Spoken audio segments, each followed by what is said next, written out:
So let's learn how to build a GraphQL API using Docker.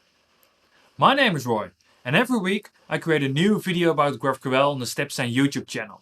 So make sure to like this video and subscribe to our channel to receive weekly updates about cool things you can do with GraphQL. In this recording, I'll be telling you how you can build a GraphQL API using Docker. So recently we created a new feature at StepZen that allows you to build StepZen GraphQL APIs directly from your machine. So no need to use the cloud version anymore. Instead, you can just start building locally and then move that locally built GraphQL API over to the cloud or to your private cloud later on. So let's dive in. The first thing you need to create a local GraphQL API with StepZen is Docker. And with Docker you can create local containerized versions of cloud software directly on your machine. And what we'll be doing with Docker is creating a StepZen GraphQL service that will run using the CLI.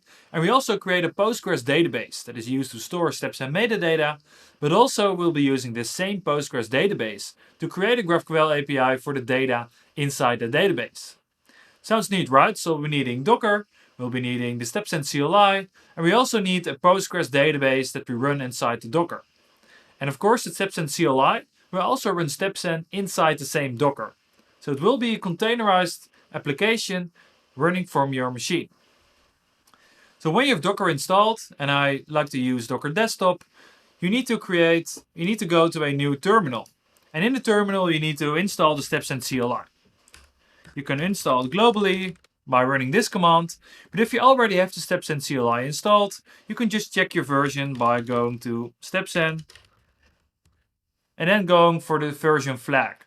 So you need to be running StepZen version 0.21 or higher, because otherwise you won't be able to use the new Docker feature.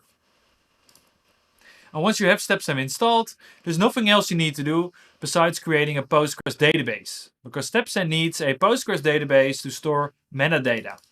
And to create a Postgres database, we'll be using Docker.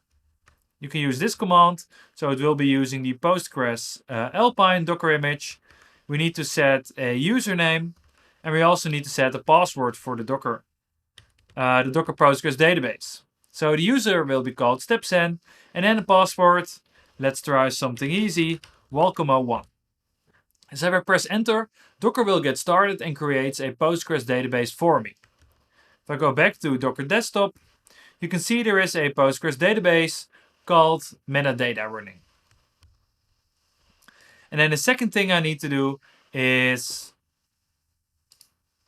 running the StepZen CLI, which I actually will be doing from a new terminal window. Just go to new terminal window. And this terminal window will be inside a VS Code project. And in here, I can run the StepZen CLI. I need to append my username here. So my username is called StepZen. My password was welcome01. And then username is StepZen. So I need to type down my username twice, because when I run the Docker command to create a Postgres database, it created a database in Postgres with the same name as my username.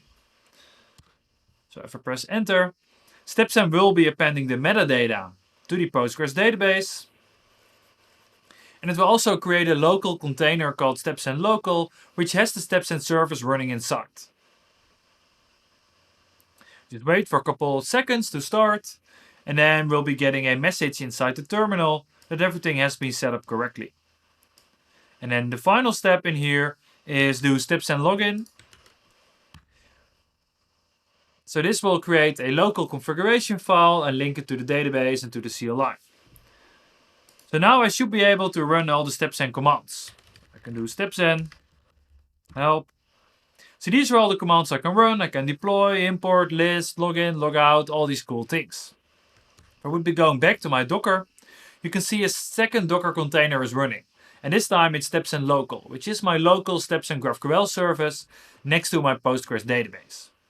So to actually get a GraphQL API, we also need some data. So let me head over to my Postgres database and open this database in a terminal window. And in here we can use the tool PSQL so this one, to connect to our Postgres database. For this, we need to be using the same DSN string as we used before. Let me see if I still have it somewhere.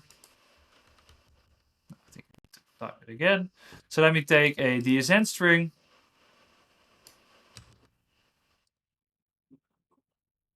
PSQL space, and then we knew that our username was StepZen, our password was welcome 01, and then our username was StepZen as well. So now we're connected to the database.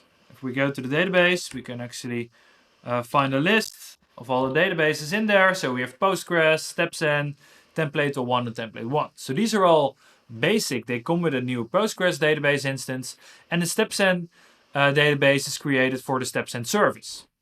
But what we need to do now is create a new database that we'll be using to store our data. So we can do create database.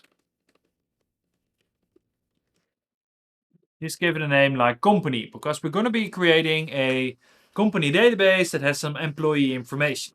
And based on the data that we insert into the database, we will be creating a GraphQL API using StepZen. So create database company.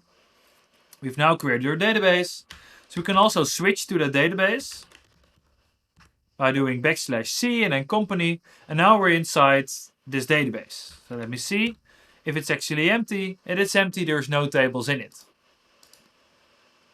So let us create a new database, or new table inside this database. An example called employee. Just copy this from my second screen.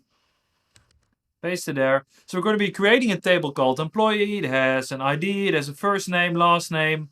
It has more information in there as well. Press enter. Table has been created. I do DT now. You can see there is a table called employee. And then the second step will be to adding data to this table. As you can see, we're going to be inserting some employees. Pressing enter, you can see things have been inserted. So if I now would be select everything from table called employee, you can actually see the data I just inserted is already inside my database. So that's pretty cool. If I would be going back to my VS Code project, I can start importing the data that I have in here. Only thing I need to run is StepZen import PostgreSQL.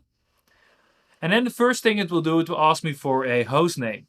And if you're using the cloud version of StepZen, you cannot use something that's running locally in a Docker. You would need to use a tunnel service in order to expose this database to the outside world. But today, we can actually just use a locally running thing, because now our CLI also runs locally as we're running StepZen containerized inside Docker.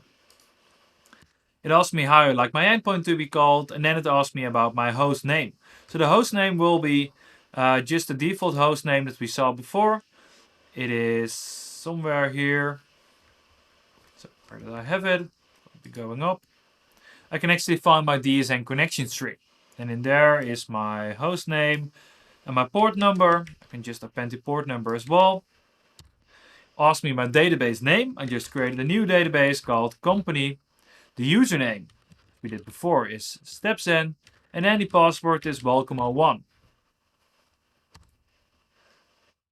And then we can just press enter a couple of times, and then StepZen starts introspecting the local Postgres database and create a GraphQL schema for the data inside the database. You can see it creates a new directory called Postgres with an index file, and in there is the type for all the columns we have in our table called employee, and then a list of queries that we can use.